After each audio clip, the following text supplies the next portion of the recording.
So everyone in the audience, welcome to TEDxMVJCE 2022. A gracious welcome to you. Welcome to something special. Welcome to TEDx. This TEDx event is part of a global conversation that takes place every day in every corner of the world.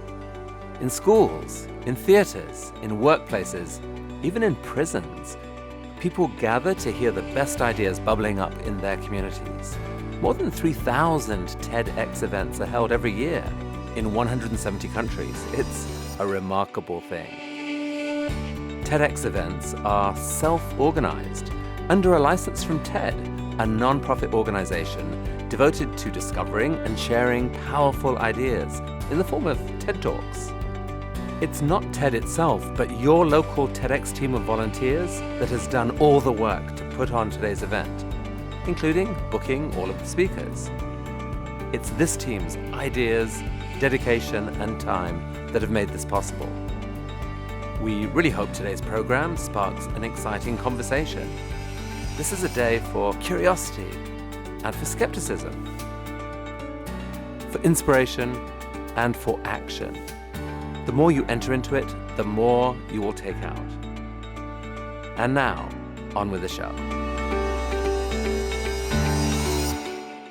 Ladies and gentlemen, very good morning to one and all gathered here. Respected, esteemed, distinguished dignitaries of the dais, a warm greetings to all of you on behalf of the management and on behalf of my institution. I do hereby welcome the distinguished chief guest and the invited speakers to the August occasion. Hello everyone. I've been told that every good TED Talk has a really interesting hook right at the start. So here's mine. I can read your minds. Don't believe me? Let's put it to the test. I'm going to ask you 3 questions, and I just want you to think about those questions silently. Number 1. What color is my hair? Number 2. What is 2 plus 2? Number 3. How would you describe me in 3 words? Now I bet your answers were black, 4, and tall, intelligent and handsome, of course. But jokes aside, the point I'm trying to make is that as soon as I asked you these questions, your brain was triggered and you started thinking about the answers. That's because it's impossible for the brain not to think about answers when you're asked a question. Questions provoke thought. And there's one question I have been thinking about for a long time now. Why do we do what we do? And my obsession with this question led me all the way back to 1943, because that's the year a gentleman named Maslow came up with the hierarchy of needs. Now don't worry, if you don't know what it is, I'll explain it. It's pretty straightforward, like the most insightful stuff in life tends to be. Maslow stated that as humans, we are motivated by different levels of needs. There are 5 levels, and once we fulfill one level of need, we focus on the next. The 5 levels: first, physiological, roti, kapda, makan. Next, safety, health, security. Third, love and belonging, relationships. Fourth, we start to enter the murky world of esteem, recognition, status. And finally, 5, right at the top of the pyramid, self-actualization, discovering and maximizing your full potential. Now, when I came across Maslow, I thought this made all the sense in the world. It was so clear, so well structured, so well thought out. But over the past few years, I've started to question whether it's really as universally applicable as I thought it was. I mean, 1943 was a long time ago. A lot has changed since then. India, for one, is a strong, proud, independent country. The internet exists, and lest it be forgotten, we just went through a global pandemic that changed the world forever. So I think it's about time we start reframing and start asking a new question on whether Maslow actually explains our needs and our wants in the way we think. Now, I can't speak for all 8 billion people on the planet. I can't even speak for 1.5 billion Indians. I know I am very privileged and I can't dare to connect with, empathize, and therefore speak for vast amounts of the country.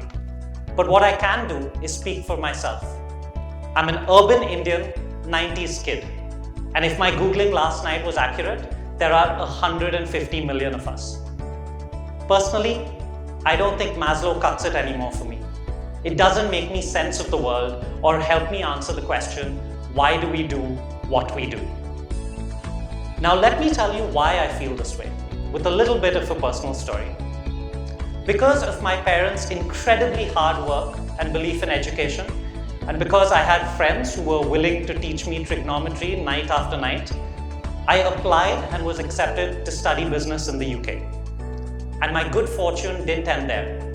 I was fortunate enough to get a job in consulting in London right after graduation. I had hit the lottery. I had great experiences, met great people, learnt an awful lot, all while they were paying me quite a bit of money. I thought I had made it. But unfortunately, a year or two in, something really strange started to happen. My morning showers started to get really, really long. 10 minutes became 15, 15 minutes became 20. For about a month, my flatmates had to bang on the door every morning so that they had a chance to get ready because I was getting to the 30-minute mark. I basically lost my drive to get to work every morning. I was wondering what's happening. Because according to Maslow, I was smashing it. Physiological needs, check, enough money coming in for that. Safety needs, check. They even gave me private medical insurance that covered dental care, which was very nice. Love and belonging, check. I had friends and colleagues who turned into lifelong friends. Esteem, they promoted me in a couple of years and I started to feel really good about myself. And 5, self-actualization. I genuinely thought I was being the best version of myself. So if Maslow couldn't explain what was happening to me, who or what could, I got obsessed. And I did what I do whenever I get obsessed. I read, I wrote, I listened, I watched videos, but most of all, I talked to people. I spoke to more than 150 people about exactly what I was going through, trying to make sense of it. As I pored over all of my notes and tried to make sense of them, a picture started to emerge. The picture made me realize that the question in my mind was not one that Maslow had thought about. He had always thought that our question would be, are we fulfilling our needs? Which seems pretty logical. But in my mind, through my experiences, I had changed this question. I had started asking myself, how do I build a life of freedom? Freedom.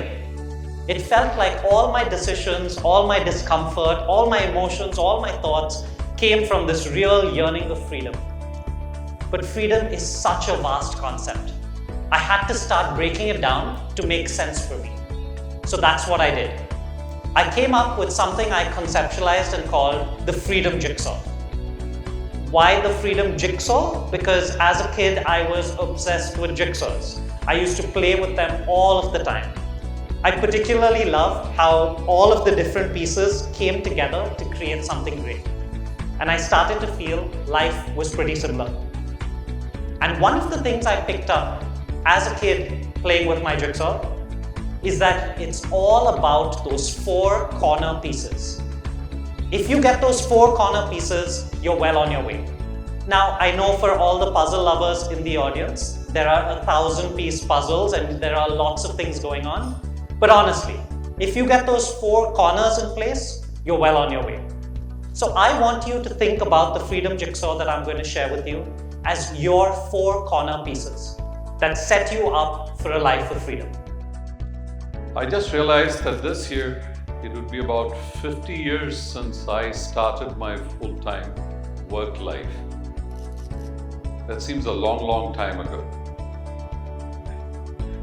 And of course, I've been lucky to be at the right place at the right time. So about a little over 5 years ago, I started my third career, which is in terms of navigating the social development space, or what you understand as NGOs. I started doing that just about 6 years ago.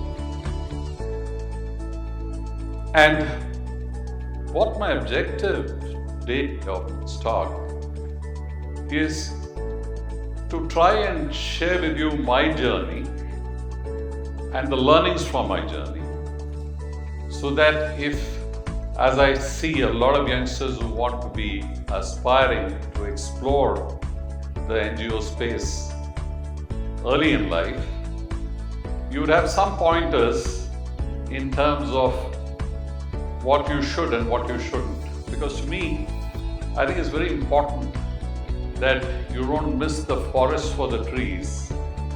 And it's very critical that you make your choices very carefully, because ultimately you make those choices, and that decides in terms of sustaining those choices and also making sure that you don't get disillusioned too quickly with your choices. So today, if there's anything, I think the key point here is to share my journey and what inspired me and how was my transition into NGOs. You know, here I was in a crowded coffee shop waiting for a friend one hot afternoon. And I heard a lot of noise at the next table, and I realized that there were a bunch of people pretty much like you, youngsters in their early 20s, mid-20s. And I was not very conscious, but I was eavesdropping into this conversation since I was alone. And as you probably know, eavesdropping is a fine art. I mean, you totally have the skills to do it. So I was craning my neck, and I couldn't understand actually. It's a kind of a lexicon, vocabulary, which was strange. What did I hear? I heard things like poverty, access to clean drinking water, sanitation, skill development, healthcare for the aged. And the list went on. And then lastly, it said something like sustainable development goals. Now, long after I left the coffee shop, these words that I heard kept ringing in my ears, and I decided to read up a bit. And not just that, I also kind of actively sought meeting people who could explain what all this meant. I was lucky to meet two social entrepreneurs in their mid-20s, and they changed my life. They inspired me with their story. What they had to share with me was this: that look, 90% of brain development in humans happens between the ages of 0 and 6 years. It is during those years that if we provide the right inputs, because children at that age absorb a lot and retain a lot. So they said the world would be a different place if all our focus could go on early childhood education. What that really meant was they were saying that look,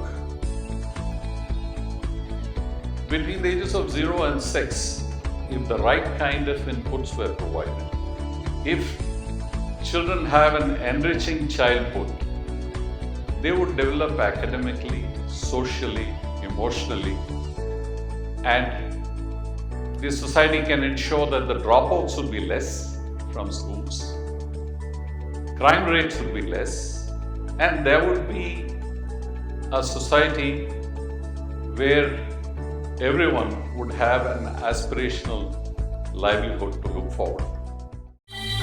या फिर वैसे ही घृणा से देखिए जिनकी हमें आदत हो गई है। कसूर हमारा नहीं, ऊपर वाले का है, जिसने हमें थोड़ा अलग सा बनाया है। ना स्त्रीलिंग, ना पुल्लिंग, ना पुंसकलिंग है हम, भीड़ में अकेला महसूस करने वाले हैं। हाथ फैलाए थे हाथ थामने के लिए, और आप समझे हाथ है भीख मांगने के लिए। हे भगवान, खुदा, प्रभु, अगर तू देख रहा है, इन सब सवालों का जवाब है इज्जत। इज्जत के बिना तुम कुछ नहीं, इज्जत के बिना हम कुछ नहीं। इज्जत है तो नाम है, इज्जत है तो काम है, इज्जत है तो शान है, इज्जत है तो जान है।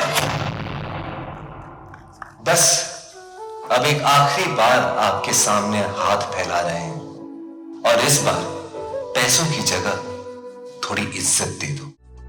It's a delight to be here. Today I will speak about a new form of leadership, or we have all witnessed it but not named it, or it must have been named in management parlance.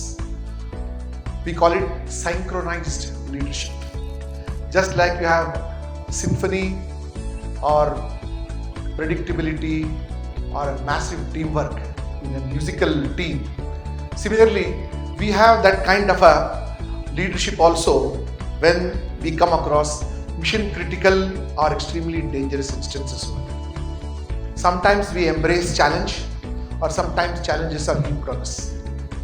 One such challenge I had the opportunity when the government of Karnataka gave me the opportunity to be the Commissioner of Police for Bengaluru City between August 2019 and August 2020. I had to come across two huge challenges which the country as well as the state was facing. One was facing the CAA NRC protests, which had led to a lot of communal violence and divisions as well as unpredictability. And the other was, as we were recovering out of it, COVID-19 hit us from February onwards. At that point of time, it was a very historic period in which I consider either very fortunate or very, very chosen to have got that opportunity to serve this city of about 14 million people. Today, I will speak to you about my tenure and handling COVID-19, for which my entire team was very well appreciated. It was something which we thought it's a medical department's problem, not the police department's problem. But Mr. Bommai cautioned me saying that, Bhaskar, be careful, nobody is going to be around, only you have to take care of the city. You means you and your team have to take care of the city over there. So we thought, why involve police in a medical problem over there? The doctors are there, the researchers are there, and the scientists are there over there. But we never knew what magnitude this problem is going to take, and we never knew the solutions also are going to defy the entire scientific community out there. For one day band, either for linguistic issue or river water dispute, etc. As a Commissioner of Police, I call a meeting of all my TCPs and tell them 144 CRPC has to be clamped, where force has to be kept over there, how barricades have to be stationed, how only essential supplies can move on, etc. etc. But that was for only one day. This is for days together. This is for days together. When the Prime Minister came on the air and said, "Aap kuch din humko de dijiye, give me some of your days," then that was the thing. I thought, oh my God, we are going to tread into very, very serious problems over there. Then finally, in March, when the Prime Minister said he is going to address at 8 o'clock, whenever a Prime Minister comes on air at 8 o'clock, either you run to the bank or you go to the provision store over there. So that being the case, till 8:45 he cautioned us and he said that there is going to be a nationwide band with only about 4 hours notice on the midnight over there. Myself and my additional commissioners were sitting in my office, and then immediately after the lockdown was announced, I rushed to Vidhan Sauda, the seat of power. Chief Secretary, then the Director General of Police came and the Intelligence Chief, and we were huddled together for 45 minutes. What needs to be done? The Chief Secretary, without batting an eyelid, he said, whatever has to happen on the road, the police is going to take care, and as regards Bangalore city is concerned, the Commissioner of Police will have the last word. So This was a huge challenge. For a day's bandobast, I get 1 day's preparation. Now for days together bandobast, how do I handle this? So I had to immediately go out, call my additional CP, Nimbalkar, and say, now it is about 9:30 in the night, 1 a.m. call all the DCPs.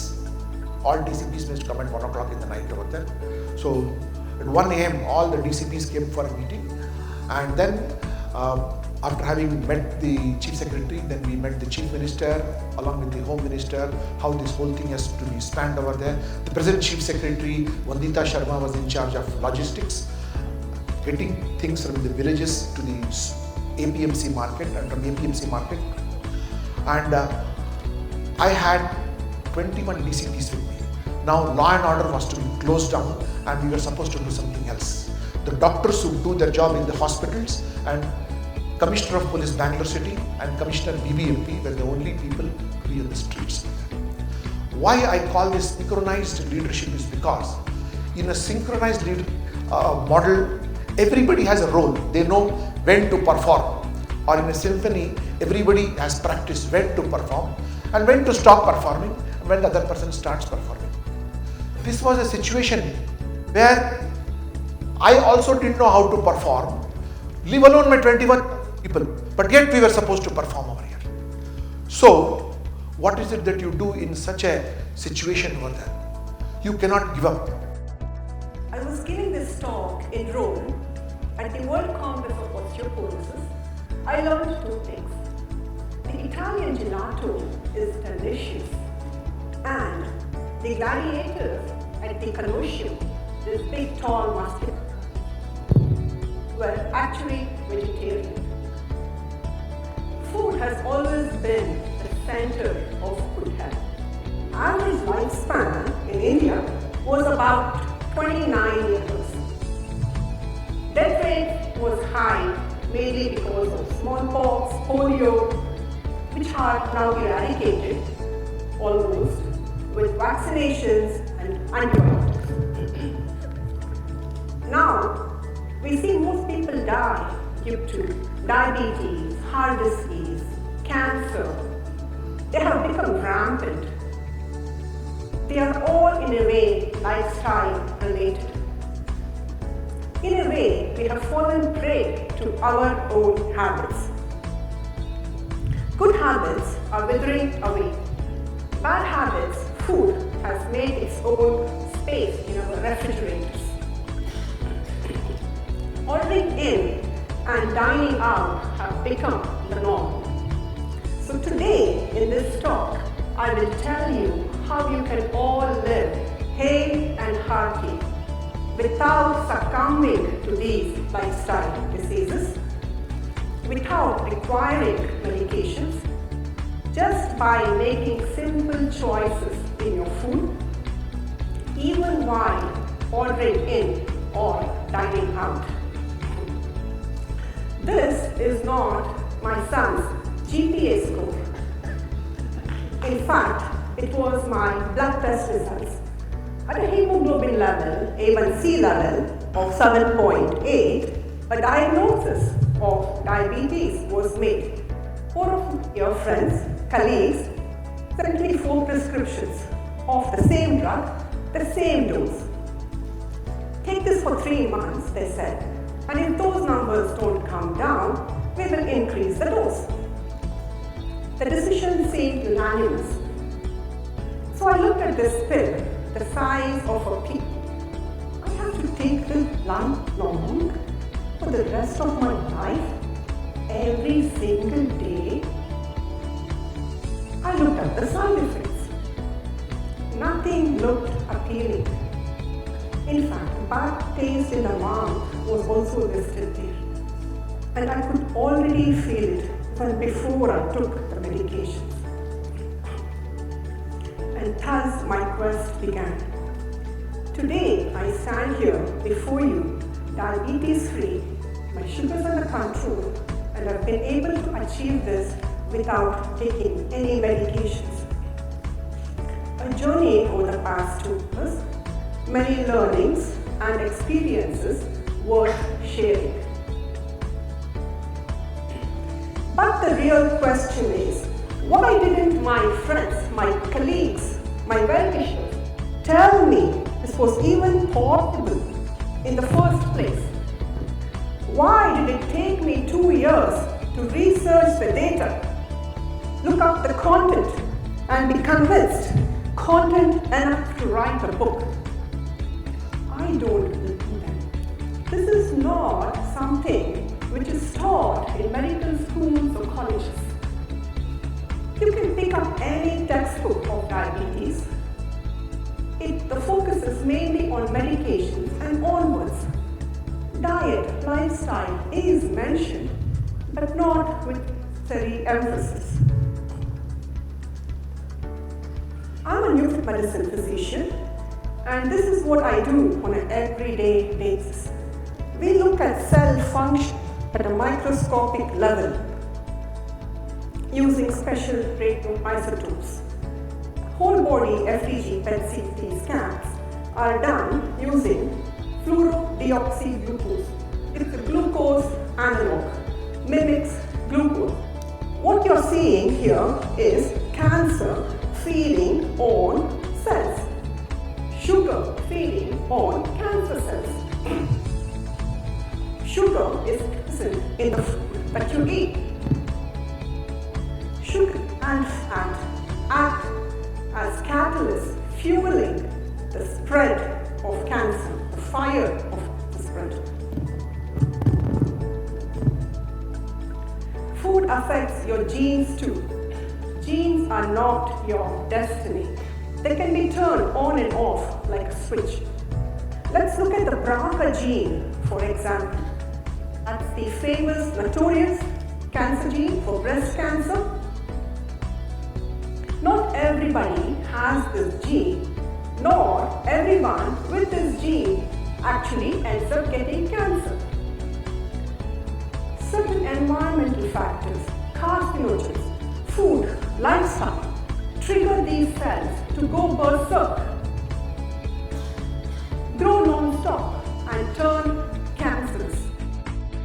When I was asked to talk on spectrum, I thought let me choose a topic like spectrum of my association with Kalam. I think all of you know Kalam very well, and you know him as the great scientist, great philosopher, and people's president, and more than that, very, very favorite of youngsters.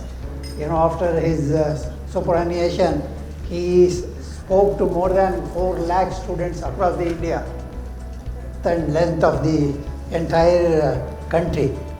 You know, the thing is that I was very fortunate having spent my long time with him. In fact, I joined Space Department way back in July 1969, and I have come across different phases of Dr. Kalam. I thought I will share with you. It's nothing to do with science or technology, you know. I think you all might have heard many number of times. He was taken to Defense Department. I think, you know, he's called Missile Man. I think all of you know him. After the launch, he became a Missile Man. And he was moved to 1982 to DRDL, Defense Research and Development Laboratory. And that is where Integrated Guided Missile Development Program, IGMDP, and that's where all this Agni, Prithvi, Trishul, Nag, you would have heard all these names, right? And the Agni 1 was configured. He wanted to accelerate the whole development. What he did was, he took SLV core vehicle, the first stage as it is, you know, that was and because of it was Kalam, I think he was able to sort of take such decisions, to convince the government that we can do. Otherwise, there was not much interaction between the civil program and the defense program. But I think he was able to convince. In the process, what happened was, I was the development for one of the control systems in SLV3 first stage, and I also became part of that. Anyway, we got involved. But what is something which appealed to me was, in the first launch, he invited some of us who were involved in the development of SLV3 first stage, which is part of Agni program, and the countdown was going on. And some of us from Vikram Sarabhai Space Center and some of the people from defense, we were all sitting and chatting. You know that, all young scientists, when they sit and chat, we were just spending time and cutting jokes and all these things were happening. To our surprise, Kalam just walked into that room. So we thought he will join us in the same chatting and all that, but he didn't do. You know what he did was, he entered and said, look, how many system engineers are here? This is the question he asked. I think you all guys know that what is system engineering. It's really trying to understand the several other areas which are important for you to know. It's not good to be specialization only in one area, but then a spectrum of areas that you should know so that you can build systems. Then we debated, discussed, and can you tell the names in DRDO and ISRO, that is Defense Establishment and Space Department, how many system engineers there can we count? We all started counting. Still, he was holding 10. Come and then hold my finger. We did that, but still we couldn't touch 10. Then he said, look, that's what it is.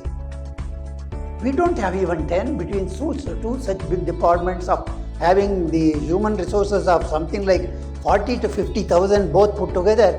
You are not able to count 10. Then he said that, look, we need to develop and build system engineer. And he knew that at that time I was the president of the System Society of India. He called me and then directed, look Suresh, you should do something. You should conduct very, very intensive 2 weeks course in system engineering and create at least 30 system engineers between two departments. And indeed he gave a task. This was the time about something like 1 hour we spent.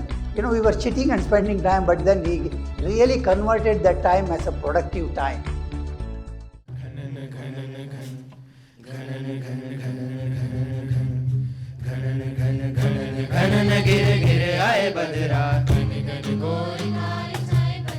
धमक धमक गूंजे बदरा के डंके, चमक देखो बिजलियां चमके, मन धड़काए बदरवा, मन धड़काए बदरवा, मन धड़काए बदरवा।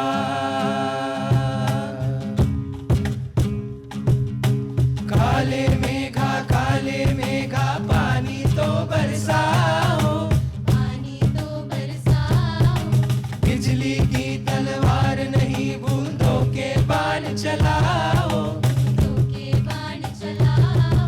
घन घन गिर आए बदरा, घन घन घोर गाए छाए बदरा, धमक धमक गूंजे बदरा के डंके, चमक चमक देखो बिजलियां चमके, मन धड़काए बदरवा, मन धड़काए बदरवा, मन धड़काए बदरवा।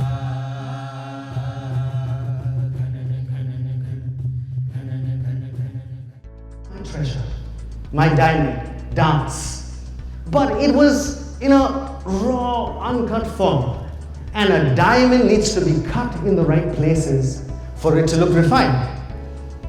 And boy, did I have my fair share of cuts. Because back then, I had this dream. I wanted to be India's first international salsa dancing champion. My first partner had a brain tumor. My second partner left the country, and I had to wait 7 long years to actually find a partner to just go to the competition in Europe. So we had the choreography ready, we packed our dancing shoes, traveled, landed in Europe, and when we took a look at the competitors, guess what? They were taller than us, they were stronger than us, they were fitter than us. And listen, this is really true, okay? Some of those girls over there, they had biceps as big as my face. I'm serious. So you can guess what happened. We did not even make the finals. Now at that point, I had a choice. I could give up, or I could go through the refining process. And that's what we did. We practiced day and night, day and night, day and night for 1 year. The next year, we went to Hong Kong and we placed at the Hong Kong Open Salsa Championship. We went to Australia a month later. We won the Australian Salsa Classic.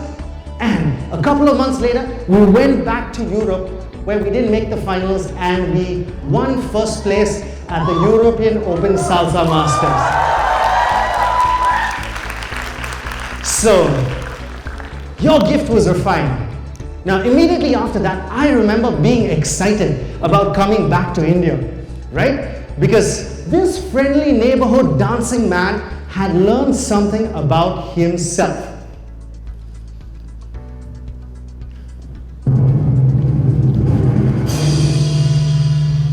With great dance moves comes great responsibilities, all right?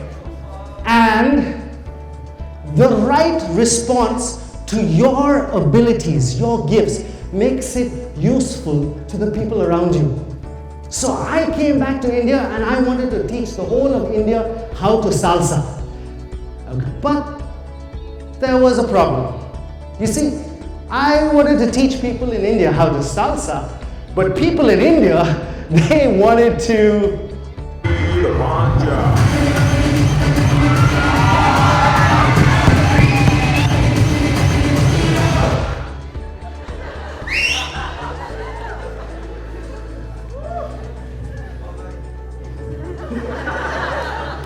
You see what I mean? They didn't understand. It was not useful to them. So this is where I learned that every treasure, every gift has to become useful to people around them. It has to be appreciated. Just like a diamond is better on a ring, it's better on a necklace. So we needed to come up with a certain strategy to bring out our gift. There is no sincere love than the love of food. A quote by George Bernard Shaw is one of my favorite quotes of all time. For me, food is so much more than just nutrition to the body. It is more often a sense of enjoyment and a sense of happiness.